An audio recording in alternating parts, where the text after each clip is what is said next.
Well, greetings and salutations. Want to go back again is Journey into Mystery Comic Club here at the Super Review Show. I am joined by my two incredible comic book aficionados, Bill and Justin from Mixed Bag. How are you guys doing tonight? Doing good. Doing great. Good. Glad to hear it. Very excited. So just today.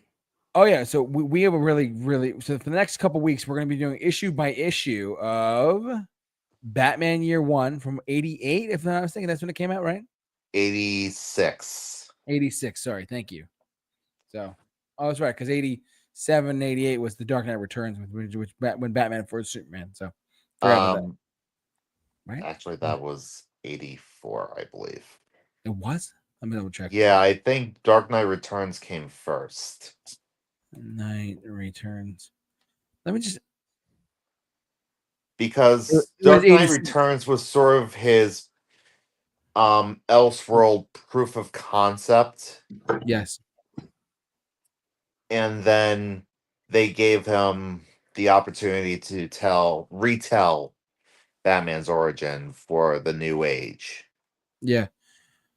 So that was 86, and whereas Batman Year One, forgive me one sec, Year One. If I can find it, Year One. We're on comic was in 87. So this is actually 87. Okay. So about a they're year all- apart from each other. But essentially, this is Batman's first post-crisis story. Now, some of you might be wondering what I mean by post-crisis. All right, Dr. Professor. That's more. Mr. Dr. Professor to you. All right, Mr. Dr. Professor Justin. So, back in 1980, it was 86. DC was planning on doing a company-wide reboot because their continuity has gotten so out of hand, where they were telling stories on different Earths, and there was no real way, rhyme, or reason to tell what stories were being told on what Earth. I think one way was to tell was whether or not Superboy existed in that universe, which told you whether it was Earth 1 or 2. So Marv Wolfman crafted this event called Crisis on Infinite Earths, which was basically saying there was this being known as the Anti-Monitor that was going to destroy the multiverse. And it's up to the heroes of all the Earths to stop him. And it ended up with the universe getting essentially restarted, the multiverse destroyed, except for one universe. So all the stories had to be revamped, including Superman, who his story was retold in a 6-issue miniseries known as The Man of Steel, by John Byrne. And then Batman had Batman Year One by Frank Miller and David Muschietti or something like that. Yeah, David Muschietti. Yep. Okay. And as I said earlier, Frank Miller got the job because of The Dark Knight Returns, was so wildly successful. It redefined who Batman was. Batman before Frank Miller, he was gothic, but I wouldn't exactly call him the badass always prepared, crazy, paranoid vigilante he is today. A lot of that is Frank Miller. Yeah. And this story really has two protagonists to it. And one actually gets more focus than the other. And the one that gets the more attention will surprise you. Yes, absolutely. See, the comic kind of takes Commissioner Gordon, uh, then Lieutenant Gordon's point of view for most of it. Hmm. Um, and that's going to be the case for a lot of the comic. I will say that now. But it works because it gives you sort of an outsider perspective on the Batman while also showing you the origins. Hmm. Because something that was always brought up with Tim Burton's Batman is you don't really know much about Bruce Wayne in that movie, and that kind of makes him more mysterious and interesting in that regard. Um, in this, you do get Bruce's perspective on some things, but um, you really do get that outsider perspective on a lot of it, and I think you'll see that more in the later issues. But I think you'll see it really will benefit from being told from Gordon's point of view. Alrighty. Okay. Let's jump over to the comic. Let me Okay. share this one instead. So there we go. It's the opening of the graphic novel is right here. Hold on. Go back to right here. The Batman Year One graphic novel. Here we go. And then it's just the first issue, so we're just going through the first 20 pages bit by bit. So, but Batman Year One. I can zoom in one sec, guys. We don't upload the show to podcast form. We just kind of show it online. So if you want to tune in, they can. Yeah, so Yes. the Yeah. first Can image I? we get. Oh, go ahead, Bill. Yeah. I wanted to, because what I feel like is reading through this in the first issue, Batman's not in it. No, No, he's not. Bruce this Wayne is is, but I think the first issue was more focused on Gordon. yeah, absolutely. And again, I think that is to the benefits of the comic because it's showing the status quo of Gotham, the corruption, the seediness, the need for change.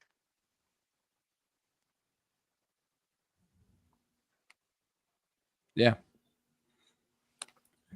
And Gordon, I mean, there really isn't Batman in this issue until like when we get to the next issue, we'll get that next week. But there's some pretty graphic. And the artwork alone on this is really solid too. I mean, did Frank Miller do the art or just did he just No, he wrote did not it? do the art. Okay. Thank God. Yeah. For those of you who don't know, I am not the biggest fan of Frank Miller's artwork, especially in more modern days. It really has gone downhill. But Mhm. David Muscoletti, I think, is the artist. Okay. So David Mussoletti's the artist. Gotcha. Okay. Yeah, and Yeah. And go ahead. the first picture, like we said, we got Bruce Wayne standing over the. We get the classic, the pearls in the alleyway, as James Gunn said. I mean, it's an iconic image. Yes. There's a reason why it's been done over and over again, Like, I think even we're though now at the it's done point, to and I'm death. grateful now with Matt Reeves' Batman, that we're like, we know what happened. Let's just get to when he's Batman. We know what happened. And like, listen, like, you can still put like your own twists on it. Yeah. Even Matt Reeves' Batman did it. Heck, even James Gunn's Superman did it with Superman's origin. There's a twist, but we know the initial backstory, so that twist will still work. Mm-hmm. We don't need to see the whole thing again. Yeah. We've seen his origin story so many times too. We all know what happened, you know? It's like engraved in everyone's brain, Yeah. unfortunately, for the better or worse. Yeah, but the artwork, the narrative, and the artwork is really solid, especially in like when Frank Miller took over Batman. He did a really good job with. I mean, in my opinion, at least with this one. I know we could talk about it another day, but the Dark Knight Returns graphic novel is fantastic. Maybe Great. one day, yeah. Ooh, or Killing Joke maybe one of these days. Yeah, I can review that too one day. I'd be open to that. Absolutely. I mean, Batman. When you get to, we just want to say this, when you get to characters like Batman or Spider Man, there's so many great storylines with them and those characters in general. It's kind of crazy. So Yeah. Yeah. Okay. So back to the artwork. We see the picture of Bruce over his two deceased parents. who were murdered. Who were murdered. And then we flash forward many years later, as two individuals are entering Gotham. You have Jim Gordon, who just got transferred in from Chicago, Yep. and you have Bruce Wayne, who's returning from a long leave of absence from Gotham.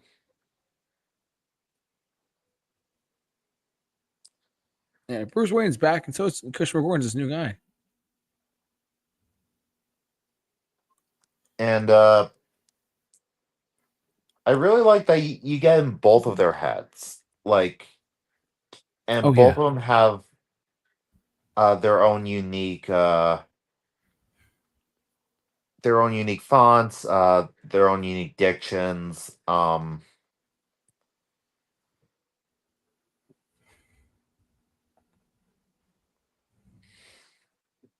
I will say that, and this has always been a problem for me with Batman comics. yeah. The font used for Bruce's thought boxes is a little hard to read. No, I agree. I agree with that. I mean, it's just the way it is. I get it. You're going for the handwritten scroll, but my God, it's not easy on the eyes. It isn't. Nope, not at all. So we get Lieutenant Flass welcoming Gordon to Gotham, spraying him over to Commissioner Loeb, trying to show him the ropes. Unfortunately, the ropes involves a lot of crooked tendencies, Mm-hmm. and Gordon's not that kind of cop. He writes up people on his team for insubordination. And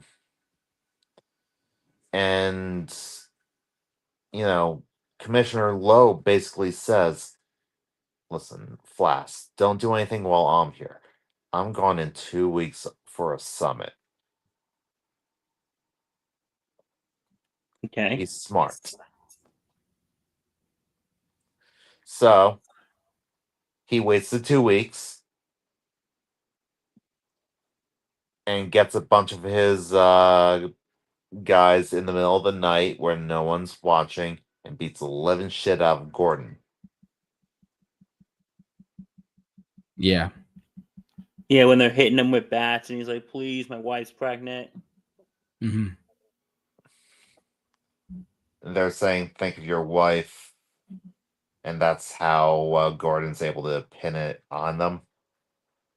Yeah. And then that same night, Bruce attempts his first patrol.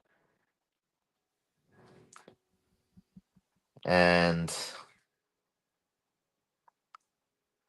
A for effort. Yeah, I guess so. He got his leg bit. No, his leg stabbed and got in a fight with Selena Kyle.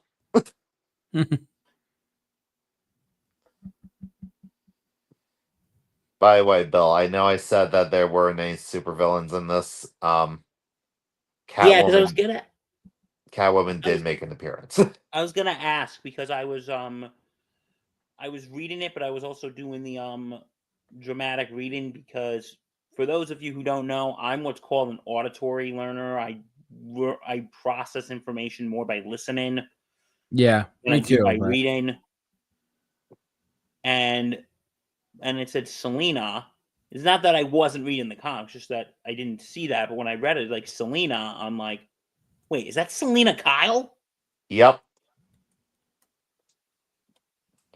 Selena Kyle in an early bird cameo.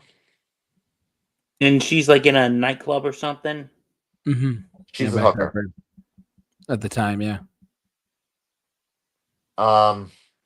So Well, you were part right of about her.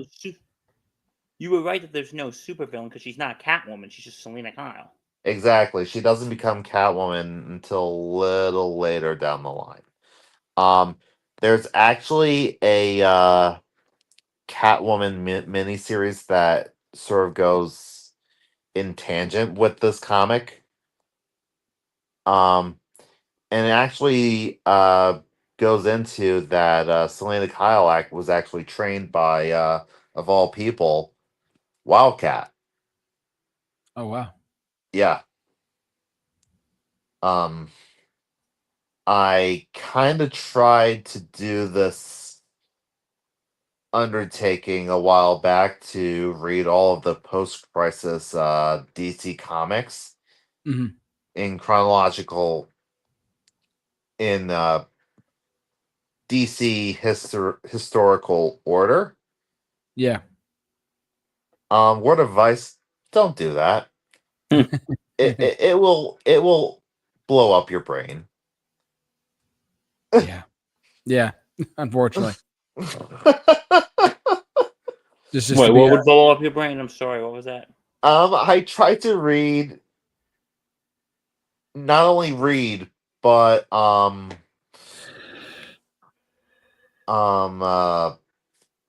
but to summarize all of the post-crisis DC comics from 1987 onward. Oh my word. Yeah. Bro. It's a lot of reading. 40 years of comics right there. Literally almost 40 years of comic books Yeah. and history and issues. That's a lot, bro. Yeah, you can still see my head pulsating. I can see it now as we're doing this live. Crazy.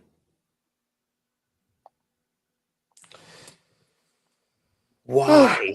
So yeah. I know a lot about that particular era in Batman's career because a lot of it was Batman.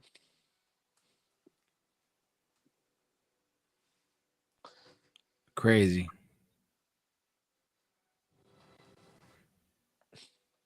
That is crazy. It is. Yeah, I don't recommend what I did. Yeah. Even as a fan of comic books, I don't recommend it either.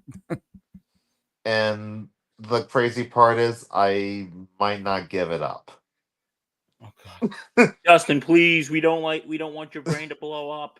Yeah, we really don't want it to blow up, buddy. Please, Justin, we like you. On most They like days. me. They really like me. We like you on most days. On most days.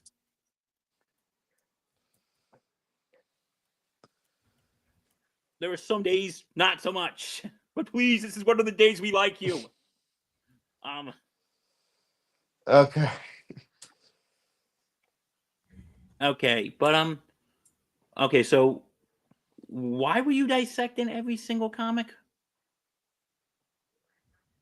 I kind of wanted to get into this. I kind of wanted to become like a DC historian. Huh. And in order to do that, you need to read a lot of comics. It's like if you're becoming a regular historian, you read a lot about history. True. Absolutely. It's to me, it's not that much different, except it's with pictures and speech bubbles. Yeah. That have really some of the best stories ever told. With some great characters too. In the 20th century, yeah. Yeah, it's not in like Greek mythology, but still. No Oedipus. So, but but yeah. But yeah.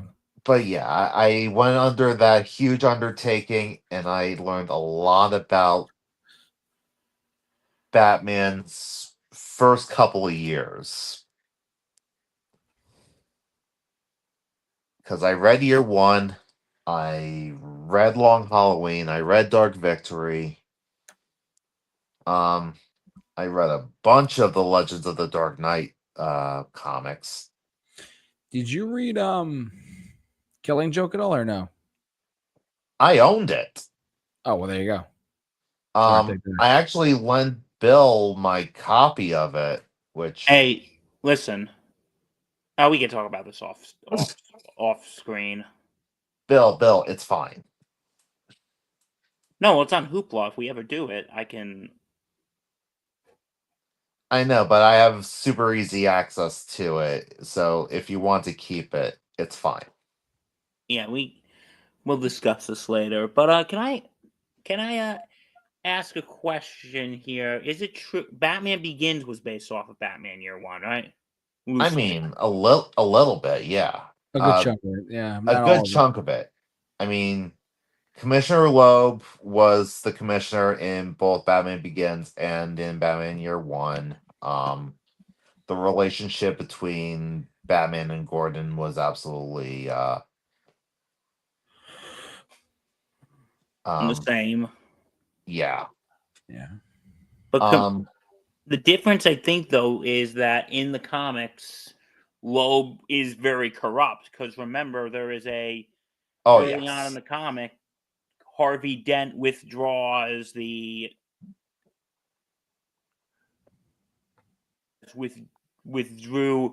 charges against Loeb because a witness went missing. Right.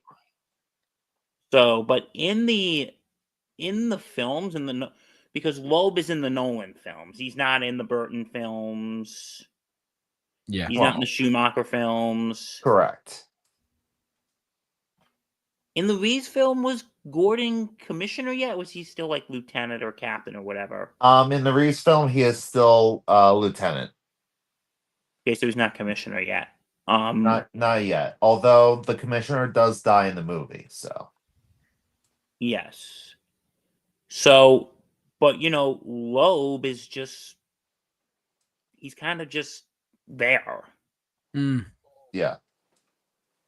He's kind of just there. He's not corrupt. He makes a few appearances in Batman Begins, and then spoilers for all two of you who haven't seen The Dark Knight. For those who haven't, my response to you is, what? What are you doing with your existence? Get on that now. Actually, Get on with it. pause this and go watch The Dark Knight. Then come back and talk to us. But anyway, Then we can talk Batman after that. Loeb dies in The Dark Knight. That was some strong scotch. Yikes. Very strong scotch. That was some very, very strong scotch. Yeah.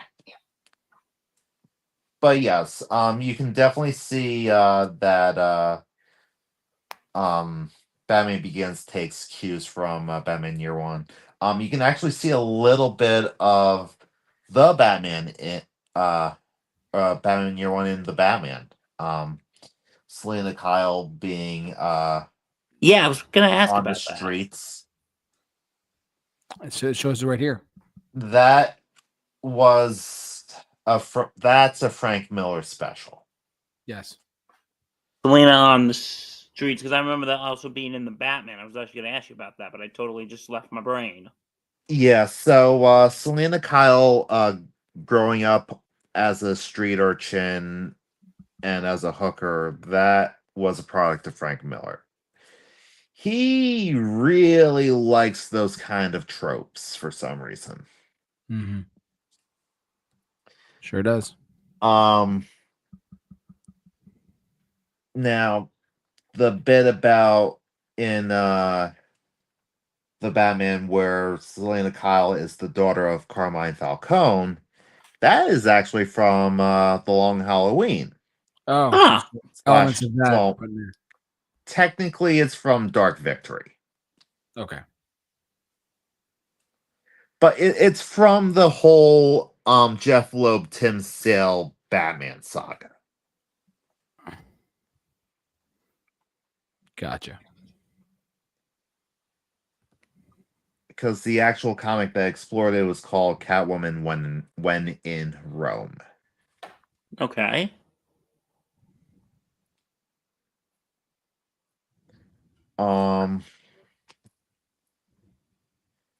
And yeah, you see Commissioner Gordon. I mean, you see Lieutenant Gordon give Flasson a good beating. That I think before Batman Year One, Commissioner Gordon was never really that tough of a character.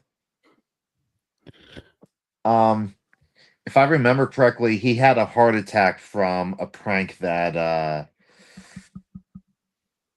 Harvey Bullock pulled on him. Like, the man wasn't exactly the strong commissioner type that we probably know him for today.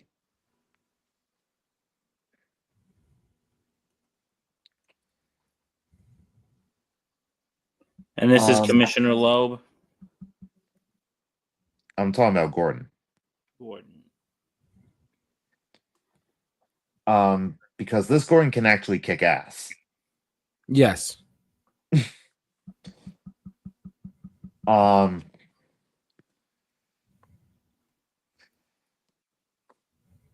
Before, I've always kind of considered Commissioner Gordon to be a little closer on the useless side. You know, he shines the signal, and that's it. Yeah, because I know there's more to him than that, but yeah. Because I know because Justin, because I know. Sorry, I'm using comparison of movies. If that's okay with you, that's or is there a strict comic only policy here? You're fine. You're good, buddy. Because what I've noticed from Gordon in like the Burton Batman, he's just basically like the Burton Batman's. He's basically he's like, in the words of, there was this guy on the channel on a YouTube called Swag. Yeah. And I think he said it best This guy couldn't stop a freaking jaywalker without Batman's help. And yeah, I kind of felt like Pat Hingles in the Burton movies, and he was in the Schumacher movies too, was kind of useless. Oh, especially in the Schumacher movies. The Nolan movies, I think Gordon's a little more proactive.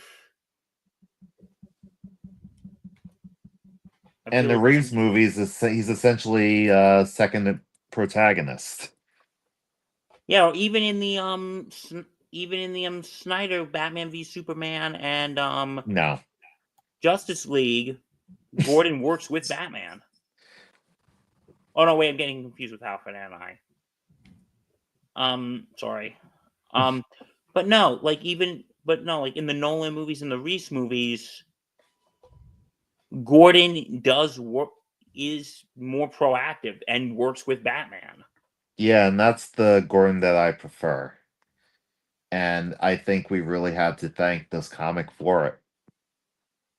Because at the end of the Burton Batman, what is it? What's he? Remember, when the forces of evil arrive, call me. Well, how do we call him? He gave us this. He gave us this. He gave us the signal. And I mean, look, I love that movie, but come on. A little cheesy there, but it's okay. we will summon him with this. Oh, come on. When the Danny Elfman score swells up, you just have a giant nerdgasm when you hear that. Come on. Oh, yeah. But still, the most that Gordon could come up with is, he gave us this. Or he just could have said, how do we call him? This. That would have been slightly better. Come on. You're not wrong. What would you say, Justin? Nothing. I would just flash the signal. Well, come on. Isn't it cool when the Elfman score just swells up? Okay, anyway. You're good. Anyway, but no, because that is, again, sorry I don't have much to say because please don't hit me for this, Justin, because I know you're probably going to hit me for this. I really felt like not a lot happened in this issue. Well, this issue is mostly setup. Yeah, it's a lot of build-up. That's all it is. But that last panel, that last page. Coming up to it. Father, give me a sign.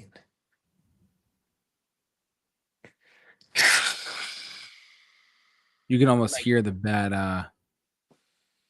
Batman theme in your head when you're listening to it. Yeah. I think more of a become a bat.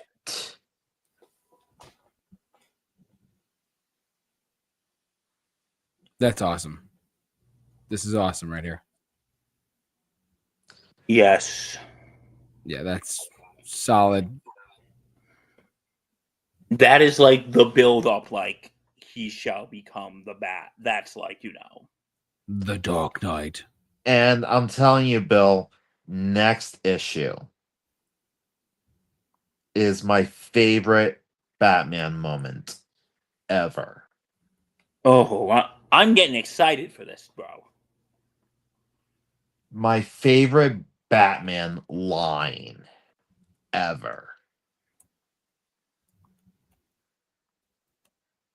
JT probably already knows what it is. I'm excited. I'm Batman. No, I'm just kidding. It's not that. No, actually, I'm not sure what it is. I've only read this once, but it was years ago, so I forget it off the top of my head, Justin. But I'm excited to get back into it. I'm gonna get back into it. Don't worry. Also, when we're done with this, Bill, I do recommend watch the Batman Year One animated movie. Okay. If you have time, yep. Lieutenant Gordon is played by Bryan Cranston. Really? Wow. Yeah.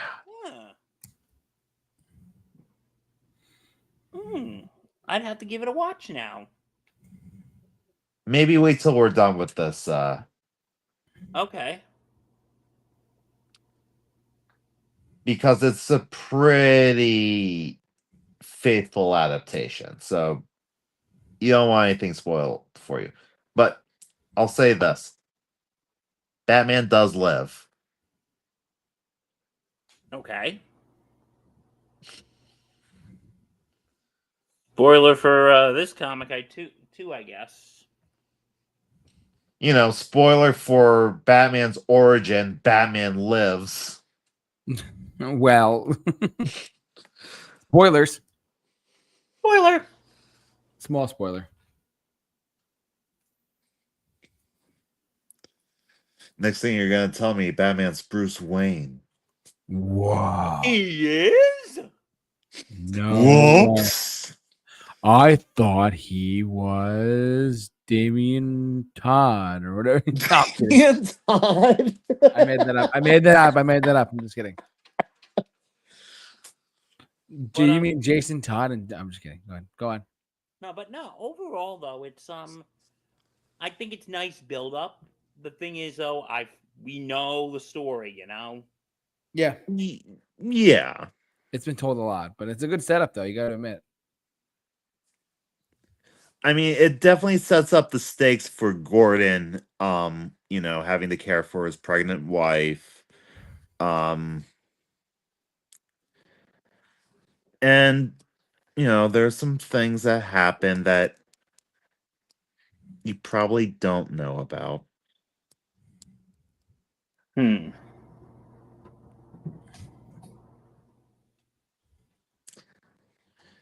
It'll definitely add some interesting layers to the Batman Gordon dynamic, I think. Interesting.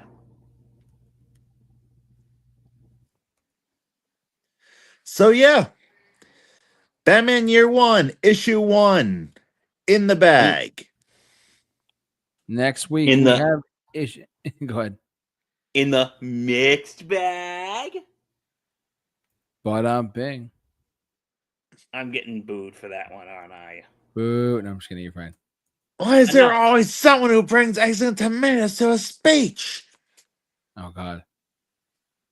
Yeah. So, no. Next week. Next week we have issue 2, baby, of Batman Year 1 coming up. Oh, I'm So, excited. That's right. Fasten your seatbelts, folks, because Bruce Wayne becomes the Bat. The Cape Crusader. He's vengeance. He is vengeance. He is the Starting night. tonight, none of you are safe. He is Batman. I'm Batman. All right, so I guess that's it for today, huh? That's Yep, it that's it for this episode of Journey into Mystery Comic Club.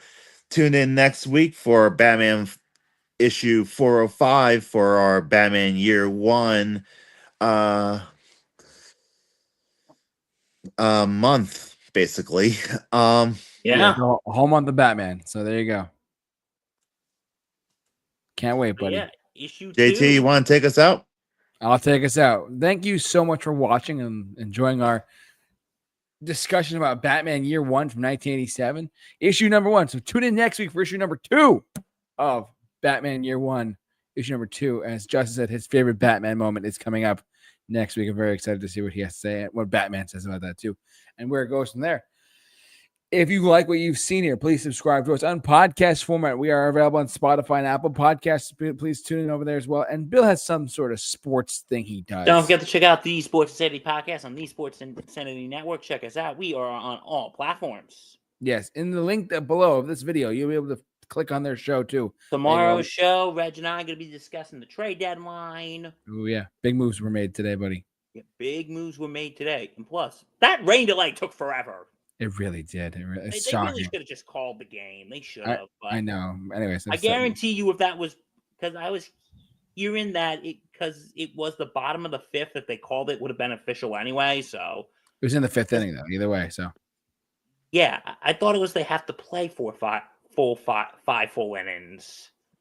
Yeah, I guess they got to play just 4.5 then.